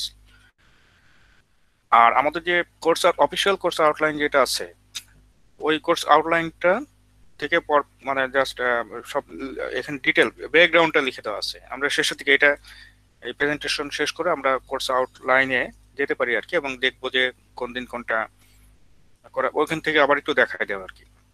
আসছি সে প্রসঙ্গে আমরা পরে আসবো। আচ্ছা, আর এখানে বলা হচ্ছে যে টপিক ওয়াইজ ডিটেল আউটলাইন আমরা অফিসিয়াল কোর্স সিলেবাস যেটা অলরেডি এলএমএস এর যেটা দিয়েছি ওটা নিয়ে আলোচনা করব। সো আই থিঙ্ক সমস্যা হবে না। আচ্ছা, অ্যাসেসমেন্ট মেথড যেটা সেটা হলো যে এখানে একটু আমাদের এই সময় যে অনলাইনে ক্লাস যতদিন হবে ততদিন এইটা একটু আলাদা, কিন্তু আমরা কন্টিনিউয়াস অ্যাসেসমেন্টের উপর একটু বেশি জোর দিচ্ছি আর কি। মানে প্রতিদিন যেটা করা হবে বা ওগুলো যেমন হোমওয়ার্ক, তারপর মনে করো ক্লাস টেস্ট, এগুলোর উপরে মার্ক বেশি। আর মিড এবং ফাইনালের ওয়েটেজ কমাই দেওয়া হয়েছে। ওকে, এবং ক্লাস টেস্টে এখানে অপশনও আছে, তো তোমাদের জন্য সুবিধা হবে। হয়তো অফিসিয়ালি বলা হয়েছে 5টা থেকে 3টা নিতে, সুতরাং এখানে তো তোমার কোনোটাতে খারাপ করলে অপরটাতে ভালো করার সুযোগ আছে। এই ক্লাস টেস্টে মার্ক বেশি থাকা এই জন্য ভালো, তোমাদের একটা ওভারঅল মার্ক উঠাতে হয়তো একটু তোমার ফাইনাল এবং মিডের উপরে চাপটা কমে যাবে। ওকে, তো এই জন্য দেখা যাচ্ছে মিডে 0 পাইলেও পাস করার সম্ভাবনা অনেকের থাকবে। এই জন্য টেকনিক্যালি এখানে চাপটা কমায় দেওয়া হয়েছে আর কি। এটা কিন্তু অস্থায়ী ব্যবস্থা, মনে রাখতে হবে। ঠিক আছে, যেটা আহ, যখন আমরা ক্লাসরুমে ফিরে যাব তখন নিশ্চয়ই এই মার্ক ডিস্ট্রিবিউশনটা থাকবে না। তো ক্লাস টেস্টে 40%, তো হোমওয়ার্ক আর ক্লাস পার্টিসিপেশন মিলে 15, তার মানে হলো যে এখানে 5% আমরা সাধারণত অ্যাটেন্ডেন্সের জন্য দেই, আর 10% এটা হলো অ্যাসাইনমেন্ট। ওকে, আর এখানে আমরা প্রথম 2টা সিও, ঠিক আছে, এটা আমরা মিডের আগে অ্যাসেস করে ফেলবো, আর পরের 3টা হচ্ছে মিডের পরে। আচ্ছা, গ্রেডিং পলিসি আই থিঙ্ক এটা নিয়ে সময় দেওয়ার কিছুই নাই। হাইয়েস্ট গ্রেড হচ্ছে 90% আর লোয়েস্ট হচ্ছে 55%। তো অনেকে আছে যারা শুধু পাস করতে চাও, একটু মানে তোমার এটা মার্জিনটা একটু দেখে রাখো আর কি। তোমাকে পাস করতে গেলে কিন্তু 55 পেতে হবে মিনিমাম। ওকে, সুতরাং সেভাবে একটু পড়ালেখা খুব কঠিন ব্যাপার না, একেবারে সহজ। আর 90 পাইতে গেলে কিন্তু অবশ্যই একটু মানে একটু সেইভাবে পরিশ্রম করাটা, জানো যারা 90 রেগুলার পাও তারা জানো যে কিরকম পরিশ্রম করতে হয়। সবকিছুই করতে হবে তোমাকে আসলে ভালো করে। অ্যাটলিস্ট আমি যেটা বলছি এগুলোর মধ্যে সবকিছু একটু ডিটেল করবো, তাহলে একেবারেই কঠিন হবে না। তো আগে তো পেয়ে দেখাইছো যারা অনেকে, তারা তো এমনি জানো কি করতে হবে। ওকে, তো এই তো মোটামুটি কথা। তাহলে এটা হলো আমাদের গ্রেডিং পলিসি। আচ্ছা, টেস্ট পলিসি নিয়ে কথা বলছি আমরা। টেস্ট পলিসির মধ্যে প্রথম হচ্ছে অ্যাসাইনমেন্ট। অ্যাসাইনমেন্ট কিন্তু আসলে আমার দেওয়ার ইচ্ছা হচ্ছে 4টাই, কিন্তু ডিপার্টমেন্ট থেকে বলছে এখন একটু এই সময়টাতে একটু কমাই দিতে আর কি। এই জন্য আমরা এটা এখানে পর কেটে আমি 2 বানাই দিচ্ছি আর কি। সো দিস ইজ 2, 2টা অ্যাসাইনমেন্ট হবে আর কি সব মিলায়। ওকে, সো টু অ্যাসাইনমেন্টস, আর এভারেজ হবে ওই 2টা অ্যাসাইনমেন্টেরই এভারেজটা আমরা কাউন্ট করবো আর কি। ওকে, আর অ্যাসাইনমেন্ট বা যে কোনো ক্লাস টেস্ট কপি করা যাবে না। তো করলে কিন্তু কি হবে এটা তুমি মানে যখন এটার এফেক্ট দেখবো তখন বুঝতে পারবা। মানে এটা করবা না কখনো, এটা বলা হচ্ছে করবো না, বাস এটা আর করা যাবে না আর কি, নিষিদ্ধ। আর এখানে কিন্তু জিরো টলারেন্স, কিছু করার থাকবে না তখন আর কি। ওকে, তো 2টা অ্যাসাইনমেন্ট টোটাল দেওয়া হবে, 2টার মধ্যে এভারেজ কাউন্ট করব। ক্লাস টেস্ট, ক্লাস টেস্ট হচ্ছে অফিসিয়ালি 5টা কথা বলছে আর কি। তা আমি একটা বেশি নিব 6টা, এবং ঠিক 6টা ইকুয়ালি ডিস্ট্রিবিউট করা। মিডের আগে 3টা হবে, মিডের পরে 3টা। তো মিডের আগে হচ্ছে 5ম ক্লাসে, 9ম ক্লাসে এবং 12তম ক্লাসে, মানে ইকুয়ালি যেরকম হয় আর কি সাধারণত। ওকে, তো এটা 3টা হয়ে গেল, এবং ফাইনালি ঠিক একই রকম ভাবে 3টা। তো এটা বলে দেবো ক্লাস টেস্ট নেওয়া হবে তখন বলে দেওয়া হবে, তার আগে ক্লাসে বা 2-1টা ক্লাসে বলে দেওয়া হবে, বা প্রয়োজন হলে এলএমএস এ নোটিশ দেবো, রেগুলার দেখলেই হবে। আচ্ছা, মিড আর ফাইনাল যেটা আছে সেটা মিড টার্ম এবং ফাইনাল টার্ম। ঠিক আছে, এটা যেন অবশ্যই আমরা ওপেন বুক এবং ওপেন নোট করব। নোটটা তোমরা আগে থেকে যদি রেডি রাখো তাহলে সামনে রাখলে তোমার জন্য সুবিধা হবে। আর একটা স্ট্রিক্ট আয়রন রুল একদম এটা, ঠিক আছে, যে তুমি অন্য কোনো তোমার ফ্রেন্ডের সাথে কন্ট্যাক্ট করতে পারবে না। তুমি এখানে ইন্টারনেট দেখো কোনো অসুবিধা নাই, বইপত্র খোলো, ক্লাস নোট দেখো, কোনো সমস্যা নাই, কিন্তু কোনো ফ্রেন্ডের সাথে যোগাযোগ করবে না। ঠিক আছে, যদি একরকম হয়ে যায় তাহলে কিন্তু দুইজনই বিপদে পড়বা, যে 2 জায়গায় একই রকম একই প্যাটার্নের ভুল। ঠিক আছে, ওদিকে একটা স্ক্রিনশট দিয়ে লাভ হবে না। যে তুমি এক জায়গা থেকে তুলছো যে স্যার এই যে এখানে এইভাবে করা ছিল এই জন্য তুলছি আর কি। তো ঠিক আছে, ওখানে করা ছিল তুমি তুলছো, কিন্তু আরেকজন একটা একরকম হয়ে গেলেই ধরে নিতে হবে যে যে মানে ওইটা আসলে কপি। কপি কেমন হবে, যেমন এটা একরকম, এই যে তুমি এমন কোন জায়গা থেকে তুলছো যেখানে হয়তো ভুল আছে, কিন্তু তুমি ভুল সহ তুলে ফেলছো, তোমার আরেকটা ফ্রেন্ডও ভুল সহ তুলছে, তার মানে এটা কিন্তু কপি। ওকে, সেকেন্ড হলো যে তোমাকে যে ডাটা দিয়ে করতে বলা হয়েছে তুমি ওই ডাটা দিয়ে করো নাই। এটা তুমি হয়তো দেখা যাচ্ছে যে আগের কোনো এক জায়গায় করা ছিল, বা কোনো সলিউশন ম্যানুয়াল হোক বা যে কোনো এক্সাম্পলে হোক করা আছে। হয়তো আমি এক্সাম্পলটা পরীক্ষায় দিয়েছি কিন্তু ডাটা বদলাই দিয়েছি, কিন্তু তুমি করছো কি, তোমাকে তো বইয়ের ডাটা দিয়ে করছো, অর্থাৎ পরীক্ষায় যে ডাটা দিয়ে করতে বলা হয়েছে ওইটা করো নাই। তো ইটস কপি। তোমাকে তো অঙ্কটা করতে বলা হয়েছে, তোমার দেখে দেখে তুলতে বলা হয় নাই, তাহলে এটা কিন্তু কপি আসলে। তো আর এমনি ভুল জিনিস কারোর সাথে মিলে গেলেই কিন্তু কপি। তো যদি 4 × 16 লেখো, তাহলে এটা কিন্তু যখন আমরা ক্লাসরুমে পরীক্ষা নিয়েছিলাম তখন 4 × 16 লিখলে এই এই কারণে কারো মার্ক কাটা যায় নাই, ঠিক আছে। কিন্তু যদি এই একই জিনিস মনে করো যে অনলাইনে হয় এবং 4-5 জনের একই রকম হয়, সিঙ্গেল একজন লিখলে এখানেও কাটা যাবে না, কিন্তু 4-5 জন একই জায়গায় একই প্যাটার্নের ভুল, তাহলে ওইটা আসলে কপি এবং উভয়কে 0 দিয়ে দেওয়া হবে। মানে কে করছে আর কে করতে দিয়েছে কপি, এটা দেখা হবে না কিন্তু, ঠিক আছে, বি কেয়ারফুল। তো এই জন্য বলা হচ্ছে যে কারোর কোনো গ্রুপে যোগ দিয়ে দেখো, তুমি মিড পর্যন্ত যদি মনে করো যে আমি একটা অবজার্ভ করি, মিড পর্যন্ত যদি দেখি যে তুমি এরকম কিছু একটা করছো, তাহলে কিন্তু ফাইনালে তোমার সমস্যা হয়ে যাবে, সবারই একসাথে সমস্যা হবে। তখন দেখা যাবে তোমার গ্রুপে থেকেও লাভ হবে না। গত টাইমিস্টারে ফাইনালটা এরকম হয়েছিল, ঠিক আছে, যে আমি অবজার্ভ করছি যে সবাই কপি করছে। তো এটা অবজার্ভ করার পরে ফাইনালে কোশ্চেনটা এমন করা হয়েছে যাতে কপি করতে না পারে, ঠিক আছে। তো যার ফলে দেখা গেছে যে মানে ওভারঅল ফাইনালে মার্ক অত ভালো হয় নাই। তো সাধারণত আমি কঠিন কোশ্চেন করি না, আর এই সাবজেক্টে তো নাই, যে ধরনের পড়ায় ওই ধরনের কোশ্চেন করা হয়। কিন্তু তোমার যদি এটা, আমি যে স্টুডেন্টের নেচার যদি এমন হয় যে তুমি দেদার্সে কপি করছো গণহারে, তাহলে কিন্তু মানে কোশ্চেন সেরকম হইতে পারে। এই জন্য এটা মানে টিচারকে বাধ্য করা যাবে না কোশ্চেন কঠিন করতে, এটা তোমাদের কিন্তু নিজেরা নিজেদের উপরে শাস্তি আরোপ করে নেওয়া অনেক সময়। তো চেষ্টা করবো এটা না করা। তো দেখবো যে অ্যাজ ইউজুয়াল খুব সুন্দর একদম মানে খুব সহজ সরল কোশ্চেন হবে, যে ধরনের জিনিস করাচ্ছি ওই ধরনের জিনিসই করা হবে, হয়তো তোমার 10-এর জায়গায় 20 হবে, অথবা হয়তো ছোট্ট একটা ডিরেকশন বদলাই দেওয়া হবে, ঠিক আছে। এখন টিউটোরিয়াল ক্লাসে যা করাবো এবং এখানে ক্লাসে যা করাবো এগুলোর মতোই হবে। অতিরিক্ত কিছু করতে হলো এটা আমি বলে দিব যে এটা করো। সুতরাং এটা মানে খুব কঠিন কিছু হবে না আশা করি। ওকে, আচ্ছা, অ্যাবসেন্স পলিসি তোমাকে অবশ্যই মানে প্রতিটা ক্লাসে প্রতিটা পরীক্ষায় অ্যাটেন্ড করতে হবে। মনে রাখবা যে পরীক্ষায়, কোনো পরীক্ষায় যদি তুমি অ্যাবসেন্ট থাকো, ক্লাস টেস্টের জন্য আমার কিছু করার নাই, কারণ আমি কিন্তু 6টা থেকে 3টা নিচ্ছি, মানে একদম 50%। সুতরাং তুমি কিন্তু 2 নম্বর ক্লাস টেস্ট মিস করছো, এটা নিয়ে বলবা না যে আমি 2 নম্বর ক্লাস টেস্ট মিস করছি, 2 নম্বর ক্লাস টেস্টটা দিতে চাই, ঠিক আছে। কারণ হলো তোমার এখানে 6টা থেকে 3টা নেওয়া হচ্ছে, এটা এখানে তোমার একটা একেবারে 50% অপশন। সো তুমি যদি 2 নম্বরটা মিস করো তাহলে বাকিগুলো দিয়ে তোমার 3টা পড়াইতে হবে। আর এখানে মিড বা ফাইনালে যদি ডিপার্টমেন্টে অ্যাপ্লাই করে যদি একান্তই না দিতে পারো তাহলে পরীক্ষা দিতে পারো। কিন্তু এইখানে তুমি কিন্তু একা যখন পরীক্ষা দিবা, ইট মেবি তুমি কিন্তু আসলে ঠিক পরীক্ষার পরিবেশ অন্যদের জন্য যেমন হবে এমন নাও হইতে পারে তোমার।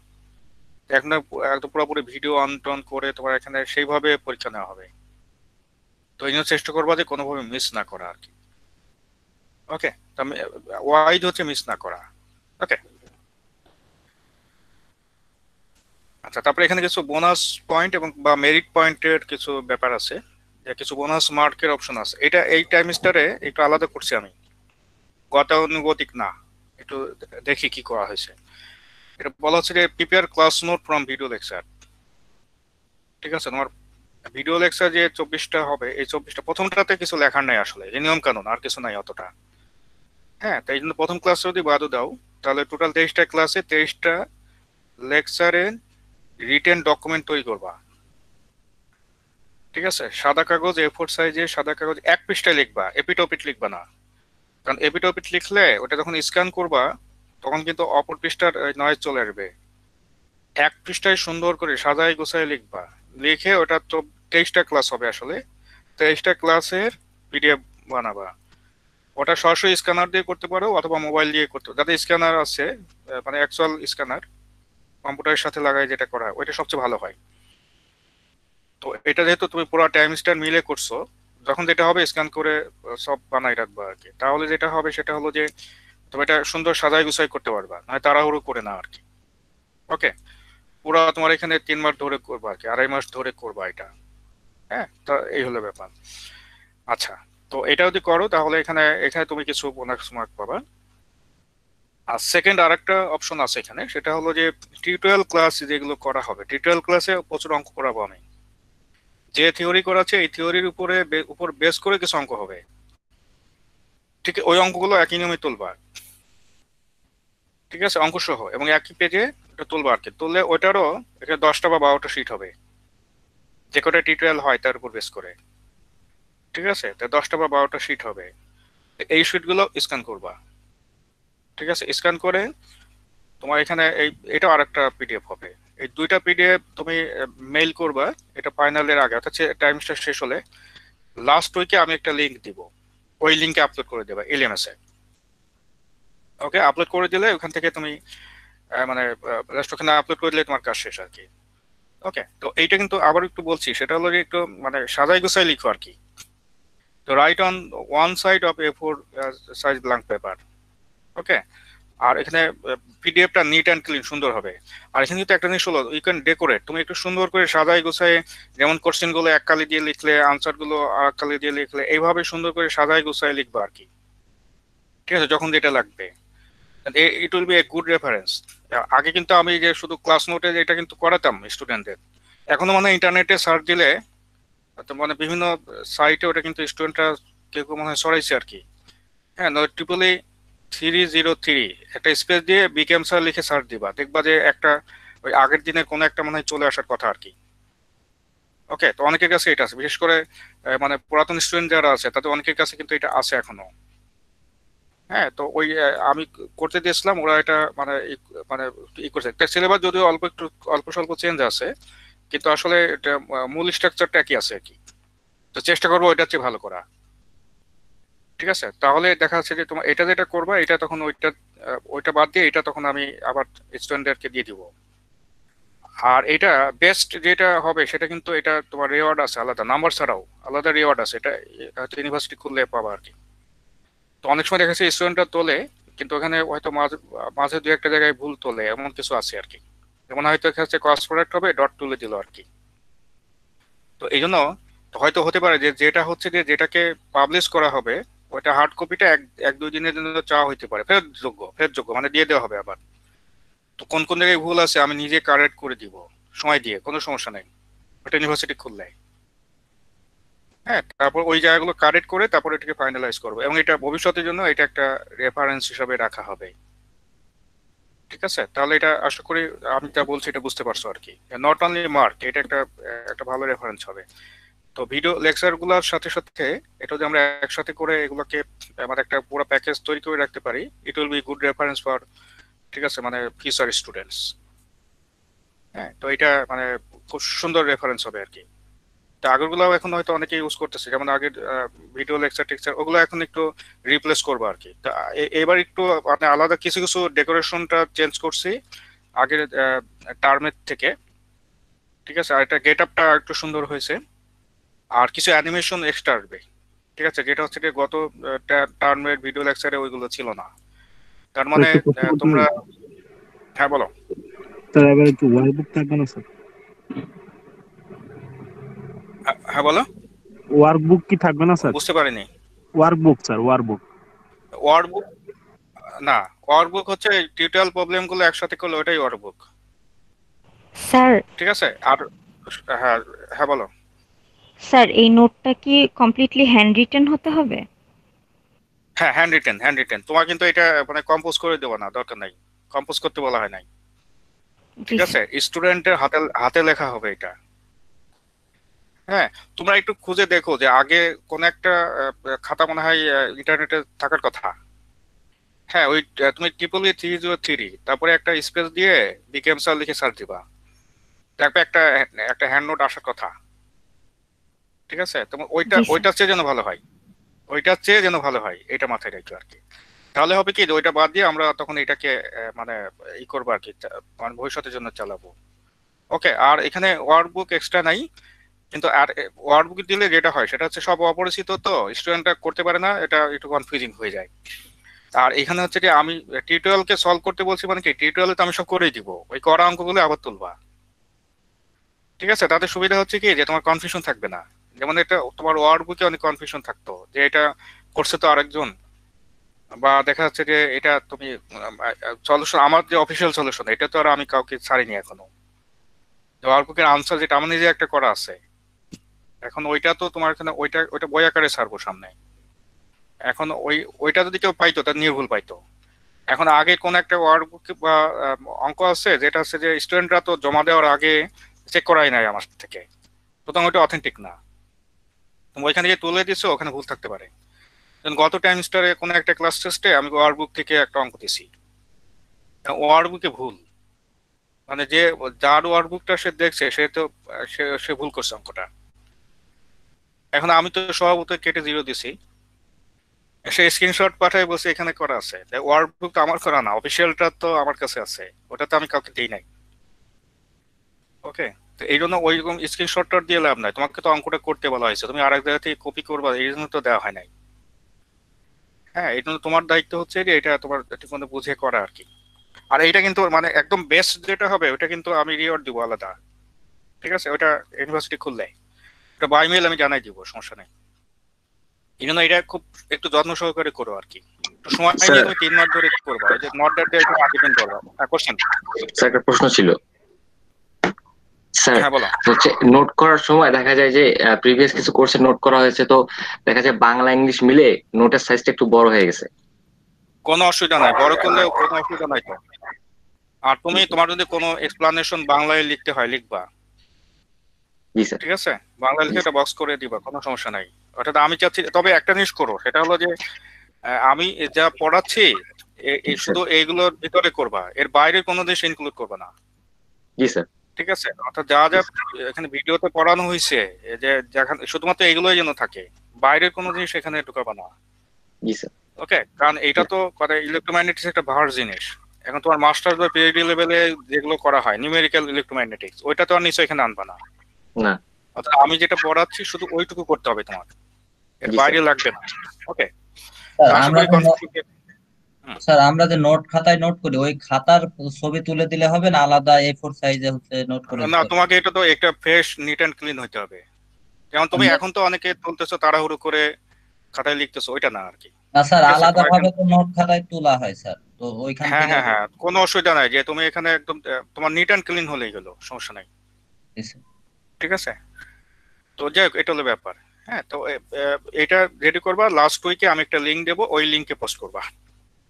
ওকে, তো আই থিঙ্ক এখানে এটা একটু ওয়ার্কবুক সরাসরি দিইনি, কারণ ওয়ার্কবুক এত মানে অনেকগুলো ভাষণ আছে, কারণ প্রতি টাইমিস্টার আমি চেঞ্জও করছি, তো অনেকগুলো ভাষণ আছে, এখন নতুন কোনো অঙ্ক নাই। আর তোমাদের 3-4টা ওয়ার্কবুক একসাথে করো, তাহলে দেখবা যে কোনো না কোনো জায়গায় সলভ করে দেওয়া আছে, তোমাদের দেখে দেখে স্টুডেন্টের তুলে দেয়।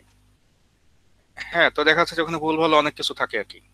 আর এবার হচ্ছে আমি নিজে কিছু টিউটোরিয়াল করাবো সিরিয়াসলি, ওই টিউটোরিয়ালের অঙ্কগুলো তুলবা, তাহলে নির্ভুল হবে। ঠিক আছে, তার মানে এটা একটা আগের চেয়ে ভালো রেফারেন্স হবে এটা। ঠিক আছে, যে অঙ্ক টঙ্কগুলো তোমরা মানে আরেকটা সুবিধা পাবো পরীক্ষার সময়, তো মানে টিউটোরিয়ালে যে ধরনের অঙ্ক করাবো ওই ধরনের অঙ্কই কিন্তু ডাটা সেন্স থাকবে। ঠিক আছে, ডাটা বা তোমার সামান্য কিছু মানে হয়তো কনসেপ্ট অল্প একটু চেঞ্জ করে দাও, খুব বেশি চেঞ্জ দিলে তো ধরা খেয়ে যাবে আর কি স্টুডেন্টরা। কিন্তু অত বেশি থাকবে না চেঞ্জ, কিন্তু অল্প একটু চেঞ্জ থাকতে পারে। হ্যাঁ, ওকে, আর কোনো কোশ্চেন? স্যার আপনি হচ্ছে টিউটোরিয়াল গুলোকে রেকর্ড করবেন? হ্যাঁ, এবার দিয়ে দিব আমি, এবার দিয়ে দিব, সব দিয়ে দিব, সমস্যা নেই। ঠিক আছে, টিউটোরিয়াল গুলো রেকর্ড দিয়ে দেওয়া হবে, কিন্তু স্লাইড গুলো দিব না। তার কারণ হলো যে তোমাকে কিন্তু মানে নোট করতে হবে এটা ব্যাখ্যা শুনে। জি স্যার। হ্যাঁ, তার মানে তোমার একটা ভিডিওটা শুনবা বা দেখবা ভালো করে, তারপরে তুমি ওই অঙ্কগুলো করবে আর কি। তোমার কিন্তু এক্সপ্লানেশন গুলো শুনে তারপরে নোট করতে হবে। এটা তোমার একটু স্লাইড গুলো দিয়ে দিলে কোনো লাভ হবে না, আমি দেখে দেখে একেবারে ব্লাইন্ডলি তোলার জন্য বলা হয় না। ওকে ওকে স্যার, বুঝতে পেরেছি। আচ্ছা, তাহলে আমরা একটু পরে এসে যাই। তো এখানে দুইটা শুধু তোমার একটা আয়রন রুল আছে, তার মধ্যে একটা হলো যে কোনো অ্যাসাইনমেন্ট বা কোনো ক্লাস টেস্টের জন্য কপি না থাকে, আর অ্যাটেন্ডেন্স যেন অবশ্যই 80% থাকে। এটা না হলে কিন্তু তুমি ওয়ার্কবুকের পুরো সুবিধাটা পাবে না, মানে ওয়ার্কবুক না, ওই যে তোমার যে ক্লাস নোট এবং তোমার টিউটোরিয়াল প্রবলেম যে সলভ করতে বলা হয়েছে ওটার পুরো সুবিধাটা কিন্তু পাওয়া যাবে না। ওকে, এর জন্য চেষ্টা করবা যে এটা যেন মানে এই দুটা জিনিস যেন একটু মেনে চলো আর কি। তেমন হচ্ছে কোনো অ্যাসাইনমেন্ট কপি, এটা বহু জায়গায় অসুবিধা, এটা যদি করো আর কি। আর অ্যাটেন্ডেন্স যেন 80%-এর নিচে না নামে, ঠিক আছে? তার মানে 24টা ক্লাসের মধ্যে তোমার 19টা ক্লাসে থাকতেই হবে। ওকে, আচ্ছা, তো মোটামুটি this was the first part. আর সেকেন্ড পার্টে আমরা খুব সামান্য দু একটা কথা বলতে পারবো, সময়ও বেশি হাতে নেই আমাদের। তো ইলেকট্রোম্যাগনেটিক্স এর একেবারে ইন্ট্রোডাক্টরি কিছু কথা, এখান থেকে পরীক্ষা কোশ্চেনও খুব একটা তোলা হবে না, দেওয়া হবে না হয়তো। এখান থেকে লেখা শুরু করবা তোমরা। এটা লেসন 1 লিখে এখানে অল্প কিছু কথা আছে, বেশিরভাগই ফিগার আর কি, অল্প কিছু কথাবার্তা আছে, ওই জিনিসগুলো আসতে পারে। আজকে আমরা একেবারে মূল জিনিসে যাচ্ছি না আর কি। তো let us start. What is electromagnetics? তো ইলেকট্রোম্যাগনেটিক্স অ্যাকচুয়ালি ফিজিক্স, আর এখানে এটা তোমার একটা ম্যাথমেটিক্স এবং ফিজিক্সের একটা বড় কম্বিনেশন এটা। ওকে, এটা মানে is the electromagnetics is the branch of physics that deals with electricity and magnetism. তো এখানে তো দুইটা পার্ট আছে দেখো, একটা হলো ইলেকট্রো আর একটা হলো ম্যাগনেটিক্স। তো ইলেকট্রো কথাটা আসছে ইলেকট্রিসিটি থেকে, আর ম্যাগনেটিক্স এটা হলো ম্যাগনেটিজম। তবে একটা জিনিস মনে রাখবা, সেটা হলো যে ডিকশনারিতে কিন্তু মানে ইলেকট্রোম্যাগনেটিক্স এই নামে সরাসরি নাই, তোমার ইলেকট্রিসিটি আছে আর ম্যাগনেটিজম আছে। এই জন্য ইলেকট্রোম্যাগনেটিজম এটা হলো এক্সাক্ট শব্দটা, কিন্তু ইলেকট্রোম্যাগনেটিক্স এটা মানে মডার্ন, কিন্তু ডিকশনারিতে ঢোকে নাই আর কি। এর মধ্যে দেখবা যে এটা লিখলে ওটা ভুল দেখায়, অ্যাকচুয়ালি হবে ইলেকট্রোম্যাগনেটিজম। কিন্তু এটা এই নামে অনেক বইও চলে আসছে ইলেকট্রোম্যাগনেটিক্স নাম দিয়ে, এই জন্য এটা আধুনিক এবং এটা ভুল না কোনো, আমরা এটা সরাসরি ব্যবহার করতে পারবো সব জায়গায়। ইলেকট্রোম্যাগনেটিজম হচ্ছে এক্সাক্ট, এটা ইলেকট্রোম্যাগনেটিক্স, এটা দুইটা পার্ট, একটা হলো ইলেকট্রিসিটি, একটা হলো ম্যাগনেটিজম। তো আমরা এই দুইটা পার্ট নিয়ে আমাদের এই কোর্সে বিস্তারিত আলোচনা করব এবং এদের কম্বিনেশন নিয়েও আলোচনা করব।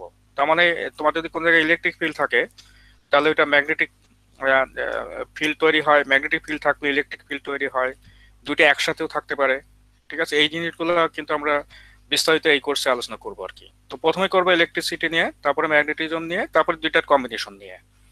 তো এই সবগুলো একসাথে পড়া হবে আশা করি, এইটা হচ্ছে আমাদের সাবজেক্টটা। তো এখানে অ্যাকচুয়ালি চার্জ, যে আমরা যেটা ছোটগুলো ক্লাসগুলোতে শিখছি, চার্জ যদি কোথাও স্থির রাখা যায় তাহলে তার একরকম বিহেভিয়ার হয়। চার্জ যদি আমি এটা একটা গতি দিয়ে দেই, একটা মোশন বা একটা ভেলোসিটি দিয়ে দেই, তাহলে তার নেচার বদলে যায়। এখন এটা বলা হচ্ছে যে মানে electromagnetics is the study of the effect of charge at rest and charge is in motion. অর্থাৎ রেস্টে থাকলে তার নেচার কেমন হবে, আর এখানে মনে করো যে মোশনে গতিশীল থাকলে তার নেচার কেমন হবে। এইটার উপর বেস করে এটার কিন্তু মেইন দুইটা শাখা তৈরি হয়েছে আর কি। আমাদের একটা হলো ইলেকট্রোস্ট্যাটিক, যেটা হলো চার্জ যদি রেস্টে থাকে, আর ম্যাগনেটোস্ট্যাটিক সেটা হলো চার্জ যদি কোনো স্টেডি মোশনে থাকে। স্টেডি মোশনে মানে একটা নির্দিষ্ট একটা গতিবেগ দিয়ে দিলাম, ভেলোসিটি দিয়ে দিলাম, সেই ভেলোসিটি থাকে। আর ইলেকট্রোম্যাগনেটিক ওয়েভ যেটা, সেটা হলো যে টাইম ভ্যারিং যদি হয়, টাইম ভ্যারিং মানে কি, চার্জ মানে এই তোমার চার্জ এসে মোশনে আছে কিন্তু এটা সুষম মোশন না, হয়তো দেখা যাচ্ছে এটা বাড়ছে কমছে এরকম।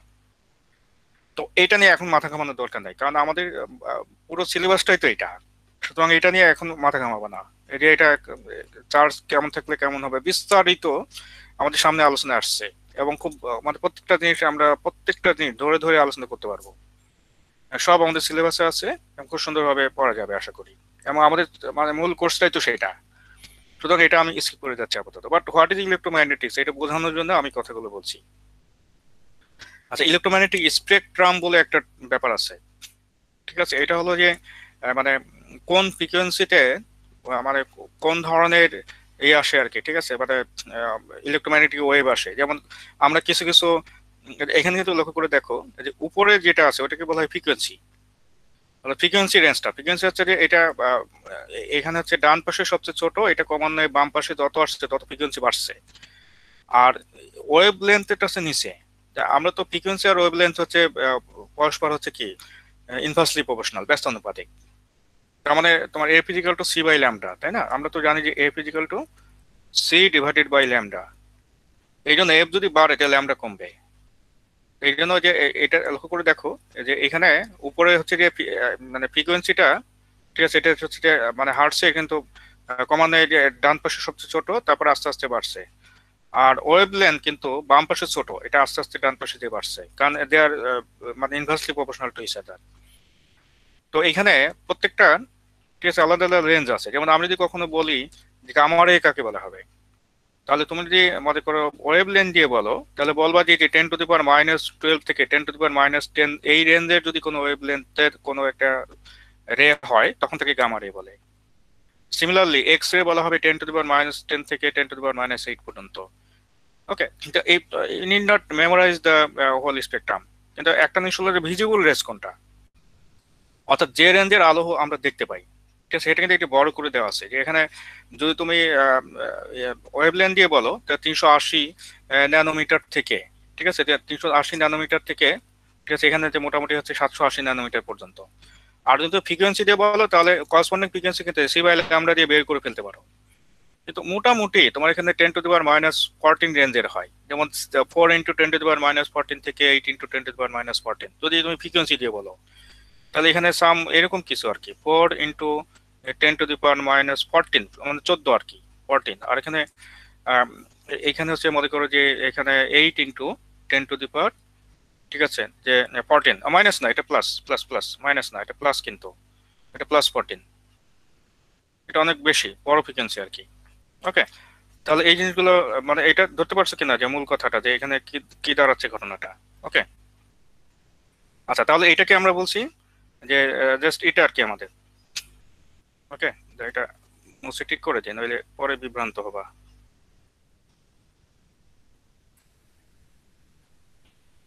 এটা হবে +14 আর এটাও +14, তাহলে এটা 4 আর এটা 8, এরকম একটা রেঞ্জে যে আলো, এটাকে বলে ভিজিবল লাইট, এটা আমরা দেখতে পাই।